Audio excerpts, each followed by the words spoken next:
Hola, buenas noches, con ustedes Manuel Fernández. Bienvenidos a mi canal de historia contemporánea. Quiero hablarles hoy de un personaje bastante peculiar. Se llamaba Abraham Stern y era polaco. Nació en Polonia y era de confesión judía. Pero el año de nacimiento es hacia 1910. En 1928, creo, cuando tenía 18 años, ya estaba en Palestina. Allí destacó como poeta. Su poesía, el tema principal de su poesía es la patria a la que trata como una amada. El fervor de Stern por su patria, no Polonia, no, Palestina, por su patria de adopción, pues alcanza resonancias místicas. Además, su otra pasión era la política. Ya desde su llegada a Palestina se enroló en la Haganá. La Haganá fue el embrión del futuro ejército israelí y en principio era una milicia que tenía como misión, por lo menos como misión declarada, proteger los asentamientos judíos de los ataques por la parte de árabes beduinos. Pero a Stern no le gustaba este carácter defensivo que revestía la Haganá. Él y otros dirigentes crearon el Irgun. Se dedicaba más a atacar que a defender. Los militantes del Irgun, muy religiosos no eran judíos laicos en su mayoría, pero eran sionistas exaltados, fervientes. Ellos no solo querían que en Palestina se implantase un Estado judío, sino que toda la población no judía, en sí la población árabe, palestina, fuese expulsada. E incluso había quien se planteaba la idea de exterminio. En realidad, por más judíos que fuesen, el Irgun era admirador de Hitler y de sus conceptos y sus métodos. Solo para ellos los judíos eran una raza superior, una raza de señores, como para Hitler lo era la raza alemana, a la que él llamaba raza aria. En lugar de la raza inferior, una raza de esclavos, la ocupaban los árabes. Al igual que el nacionalsocialismo, el Irgun era racista hasta la médula. Cuando empezó la Segunda Guerra Mundial, el Irgun firmó una tregua con los británicos que ocupaban Palestina. El Irgun decidió que Hitler, el gran enemigo de los judíos, pues era el principal peligro al que se enfrentaban y por lo tanto decidieron no actuar contra los británicos en tanto que durase la guerra. Pero Stern y sus partidarios no compartían esta idea. Creían que los británicos eran el principal enemigo del pueblo judío, porque eran ellos los que impedían la creación de un Estado judío en Palestina. Mientras que Hitler, pues lo llamaban un perseguidor, uno de tantos que han tenido los judíos a lo largo de su accidentada historia. Y era para librarse de Hitler y de otros perseguidores para lo que los judíos querían, su Estado judío. Querían su Estado judío. Y era más urgente combatir a los británicos para que este Estado se hiciese una realidad que enfrentarse a los perseguidores. Cuando empezó la Segunda Guerra Mundial, los británicos, que sabían de qué pie cojeaba Stern, lo metieron en la cárcel. Pero lo liberaron al cabo de unos meses y Stern fundó el Lehi. Lehi puede traducirse por las siglas de luchadores por la libertad de Israel. Eran un grupo terrorista, es decir, ellos se declaran terroristas, se llamaban a sí mismos terroristas, por lo cual llamarlos así no es ningún juicio de opinión. Aunque no gozaban de un gran apoyo entre los judíos de Palestina, la mayoría de los judíos de Palestina apoyaban a la Haganah y al Irgun, y que eran un grupo bien organizado, muy fanatizado y muy decidido. Entonces decidieron organizar atentados terroristas contra las autoridades británicas de Palestina y para financiarse organizar una serie de atracos a bancos. En estos atracos murieron personas inocentes y también murieron algunos policías. Algunos de estos policías eran británicos, pero otros eran judíos. A Stan nunca le preocupaban los judíos al servicio de los británicos, a los que consideraba colaboracionistas. Pero entre la policía británica de Palestina había un personaje que estaba decidido a vengar las muertes de sus compañeros caídos a manos de los pistoleros del Lehi. El Lehi, los británicos lo llamaban la banda de esta. A principios de 1941, las cabezas pensantes del Lehi decidieron ofrecerle a Hitler una alianza, así como suena.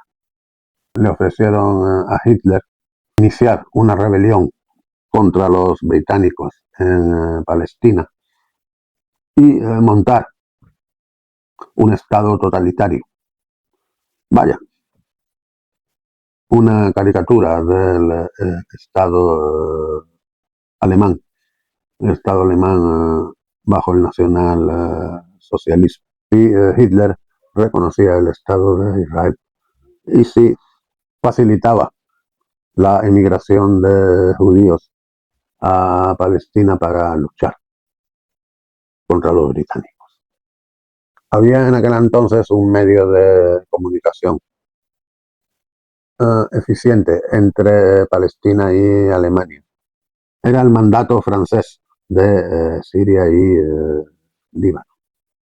Cuando al final de la Primera Guerra Mundial los británicos y los franceses habían repartido el botín, los territorios arrebatados al Imperio Otomano, pues Francia se había quedado con Siria y Líbano y Gran Bretaña con Irak y Palestina. Pero el mandato de Siria y Líbano obedecía al mariscal Pétain, es decir, al gobierno francés que había firmado un armisticio con Alemania y había asumido la derrota francesa en 1940. Pues los alemanes tenían acceso al mandato francés y allí el hombre enviado por Stern, el hombre del Lehi, se entrevistó con un diplomático alemán llamado von Hentig. Von Hentig, también un hombre fuera de lo común. No era miembro del partido nazi, no compartía la política antisemita del partido nazi y en muchas ocasiones protestó y se quejó de los actos violentos contra los judíos que llegaron a sus oídos. Pero era un diplomático muy experimentado y el gobierno alemán no juzgó oportuno prescindir de él. Incluso después de la Segunda Guerra Mundial continuó en la administración, continuó en el cuerpo diplomático y continuó prestando sus servicios a la República Federal Alemana. El caso es que von Hentig envió un memorándum. Parece que el agente del grupo Stern no aportó ningún documento a la reunión, sino que expuso de palabras su propuesta y el secretario de von Hentig tomó nota. Bien, se sabe que él remitió el memorándum al Ministerio de Asuntos Exteriores alemán. Lo que no sabemos, porque no hay constancia, que recibiese ningún tipo de respuesta. Porque Hitler, con su antisemitismo furibundo, posiblemente descartara la idea de colaborar con judíos en cualquier cosa.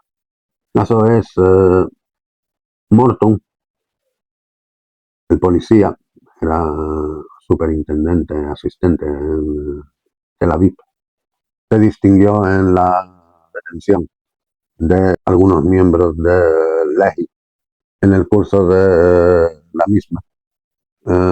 Dos de los activistas fueron alcanzados por disparos y fallecieron.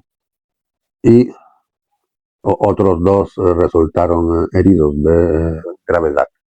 Stern en aquel tiempo pues andaba por Tel Aviv, de piso franco en piso franco, en una constante huida, pero tuvo la mala suerte de que uno de los heridos en el tiroteo recibió una visita de su madre y le pidió a su madre que llevase un mensaje a cierto domicilio. Y la conversación fue escuchada por los británicos, que acabaron por encontrar el escondite de Stern. Lo que pasó a continuación, pues hay diferentes versiones, pero la mayoría coinciden en que Morton mató a Stern. La explicación que él dio fue que cuando entró en el apartamento, Stern intentó escapar por una ventana y Morton temía que cerca de la ventana, en la azotea, hubiese una bomba artesanal en la que eran muy diestros los activistas del Lehi, y que para prevenir una explosión, pues disparó contra él y lo mató. Esto fue a principios del año 42. Durante un tiempo, la actividad del grupo, sin su líder, pues decayó. Pero el segundo hombre del Lehi, que estaba en prisión, logró evadirse poco después. Este hombre se llamaba Yitzhak Shamir. Con el tiempo llegó a ser primer ministro de Israel, pero en aquel tiempo tenía una ficha policial que decía Yitzhak Shamir, terrorista. De hecho, los golpes más espectaculares, por lo menos los golpes más sangrientos del Lehi, se produjeron después de la muerte de Stern. Entre otras cosas, en Egipto lograron asesinar al alto comisario británico para el mandato de Palestina y a su chofer, aparte de volar un tren militar con una buena cantidad de víctimas, y otro tren que parece que lo volaron por error, porque militar no era. Aún en el año 1943, el grupo Lehi se negó a admitir que el principal enemigo era Hitler y no el Imperio Británico. Cuando de verdad el grupo Lehi dio que hablar fue tras la proclamación del Estado de Israel. En primer lugar, por su participación en la matanza de Deir Yassin.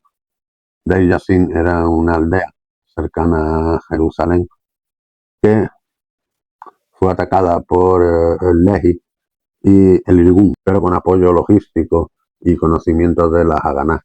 Es decir, que allí todas las fuerzas paramilitares israelíes pusieron su granito de arena. Los atacantes perdieron 5 hombres, pero mataron a un centenar largo de habitantes de la aldea que no estaban armados ni preparados para resistir semejante asalto. Los supervivientes abandonaron el pueblo. Se piensa que este era el objetivo del ataque, aterrorizar, sembrar el terror entre los árabes palestinos para que huyesen y abandonasen sus pueblos y aldeas. Segundo episodio protagonizado por el Lehi fue el asesinato del conde Folk Bernadotte.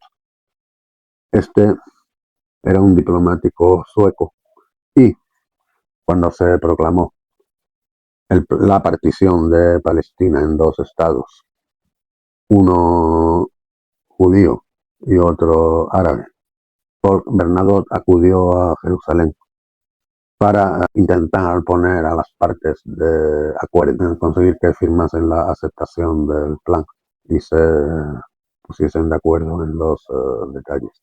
Pero el Lehi consideraba que Paul Bernadotte era un agente de los británicos y de los árabes. Entonces montaron un atentado en el que los activistas llevaban uniformes del ejército israelí, del recién creado ejército israelí, simularon un control de carretera y lograron acabar con la vida de este hombre. A partir de ahí, el recién nacido gobierno israelí decidió prescindir de fuerzas paramilitares, aunque últimamente parece que ha vuelto a las andadas con los llamados jóvenes de las colinas, que han heredado el espíritu del Lehi o de la banda Stan, como la llamaban los. Esto ha sido todo por hoy. Si les ha gustado este vídeo, pues denle al botón me gusta, compártanlo o suscríbanse a mi canal. Y muchas gracias y hasta la próxima.